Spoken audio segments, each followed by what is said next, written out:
Good day everyone. Our topic for today is all about truth tables, equivalent statements, and tautologies.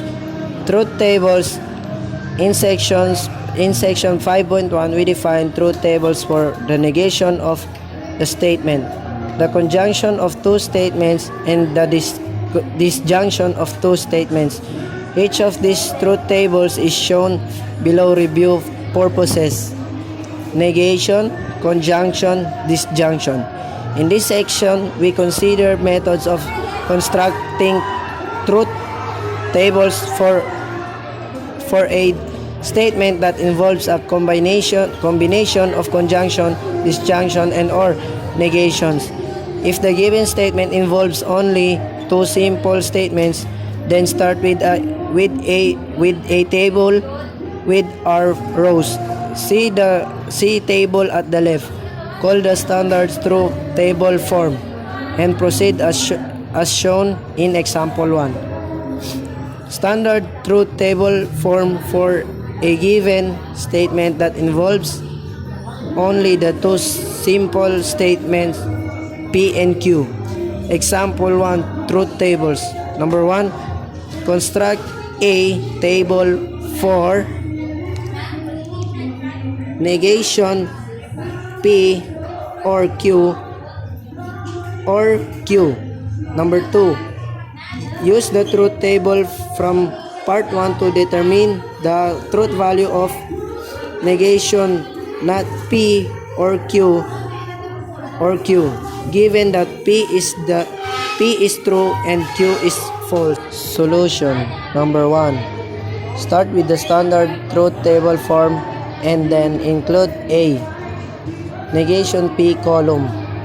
Now use the value from the negation P and Q columns to produce the truth value for negation P or Q as shown in the rightmost column of the following table. Negate the truth values in the negation P or Q column to produce the following. As our last step, we form the disjunction of negation P or Q with Q and place the results in the rightmost column of the table. See the following table. The shaded column is the truth table for negation P or not P, negation P or Q. Number 2, in row 2 of the above truth table, we see what when P is true and Q is false. The statement negation not P or Q in the rightmost column is true. Compound statement that involve exactly three simple statements require a standard truth table form with two square root with 2 to the third power equal 8 rows as shown at the right. Example 2 truth tables. Number 1, construct a truth table for P and Q and negation R or Q.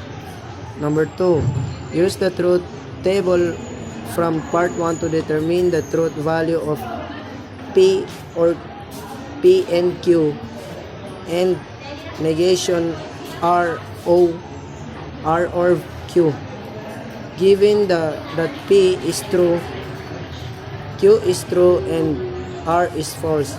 Solution 1. Number 1, using the procedures developed in example 1, we can produce following table. The shaded column is the truth table for P and Q and negation R or Q. The numbers in the squares below the columns denote the order in which the column will construct each truth value in the column number 4 is the conjunction of the truth values to its left in the column number 1 and 3. Number 2. In row 2 of the above truth table, we see that P and Q and negation R or Q is true when P is true, Q is true, and R is false.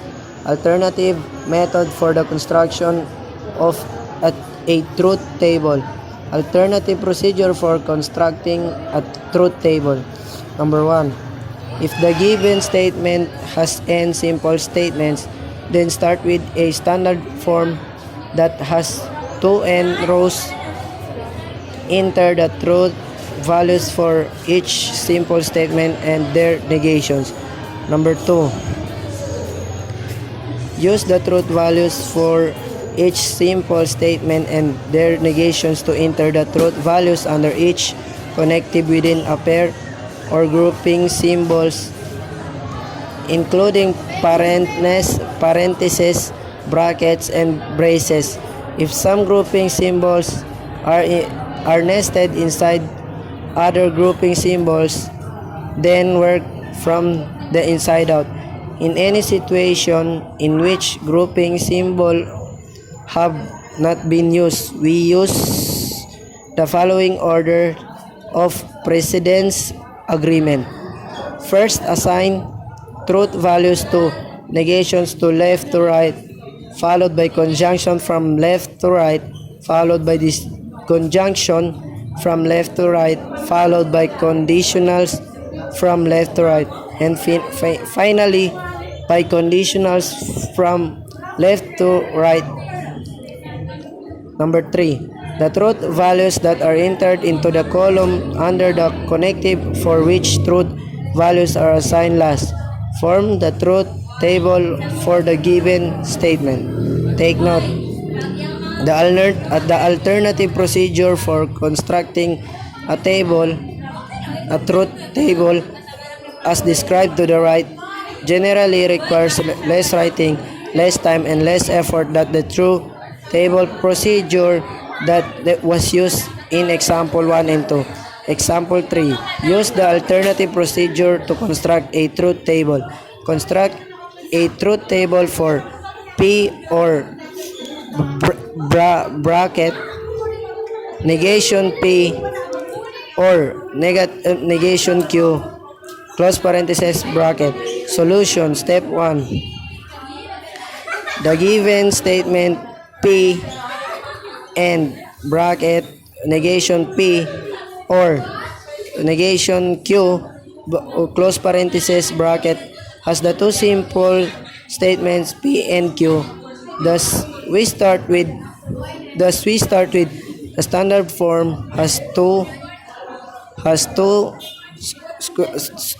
squared equal 4 rows. In each column, enter the truth values for the statements P and negation Q, as shown in the columns numbered 1, 2, and 3 of the following table. Step 2. Use the truth values in column 2 and 3 to determine the truth values to enter under and connective. See column 4 in the following truth table. Now negate the truth values in 4 to produce the truth values in column 5. Step 3. Use the truth values in the columns 1 and 5 to determine the truth values to enter under or connective. See the column 6 in the following table. Shaded column 6 is the truth table for P or bracket negation P and negation Q. Good day everyone, I am Abdulaziz Tatak and this is the continuation of the report. A three-valued logic. Jan Lukasiewicz was the Polish Minister of Education in 1919 and served as a professor of mathematics at Warsaw University from 1920 to 1939. Most of Lukasiewicz's work was in the area of logic. He is well known for developing Polish nation, which was first used in logic to eliminate the need for parentheses in symbolic statements. Today, reverse Polish nation is used by some computers and calculators to perform computations without the need to enter parentheses. Jan Lukasiewicz was one of the first mathematicians to consider a three-valued logic in which a statement is true, false, or somewhere between true and false. In his three-valued logic, Lukasiewicz classified the truth value of a statement as true T, false F, or maybe M. The following table shows truth values for negation, conjunction, and disconjunction in this three-valued logic. Equivalent statements. Two statements are equivalent if they both have the same truth value for all possible truth values of their simple statements. Equivalent statements have identical truth values in the final columns of their truth tables. The notation P is equals to Q is used to indicate that the statements P and Q are equivalent. Example 4.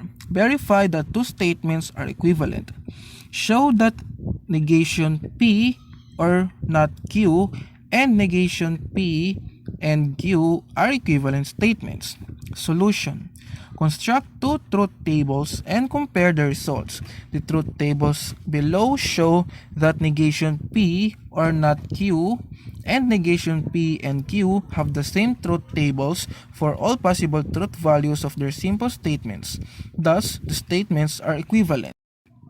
The truth tables in table 5.5 show that negation P or Q and negation P and not Q are equivalent statements.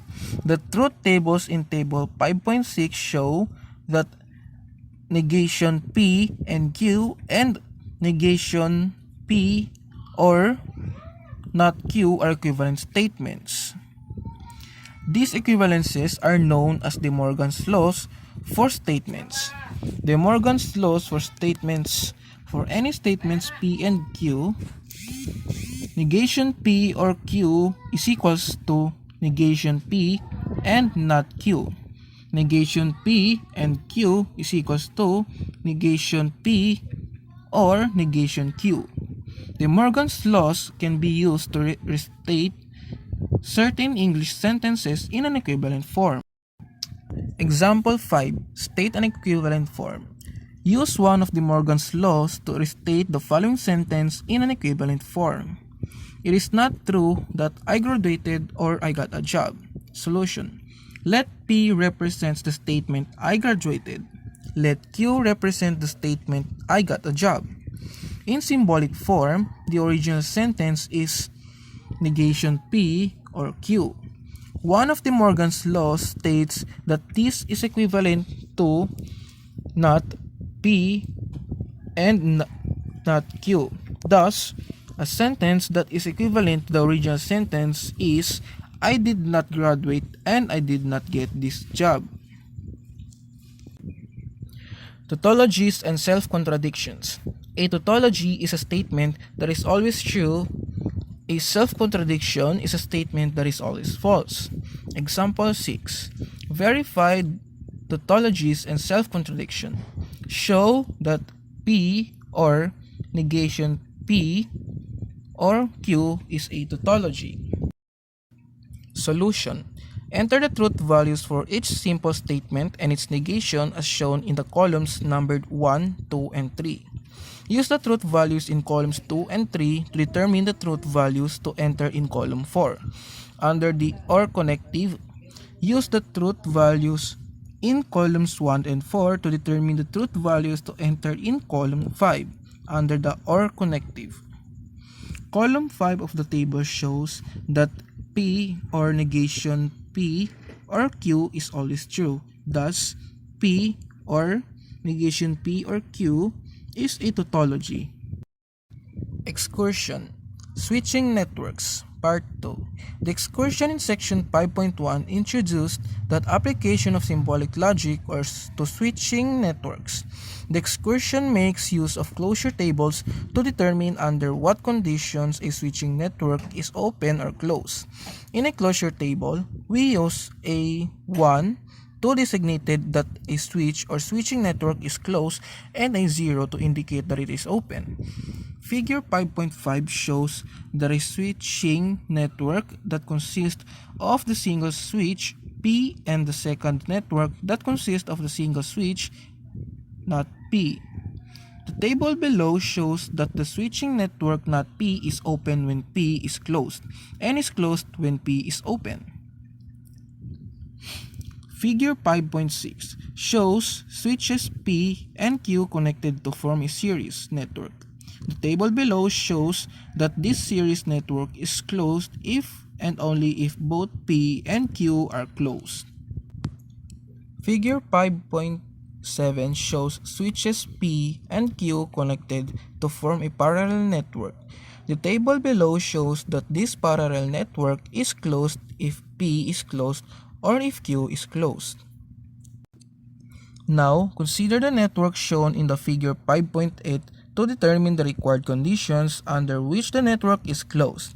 We first write a symbolic statement that represents the network, and then we construct a table.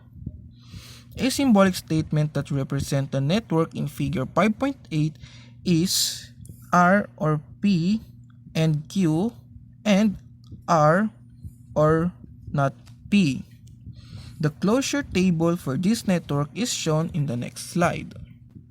Row 1 and 5 of the above table show that the network is closed whenever P is closed, Q is closed, and R is closed, or P is open, Q is closed, and R is closed. Thus, the switching network in figure 5.8 is closed provided Q is closed and R is closed. The switching network is open under all other conditions. And that's all for our report.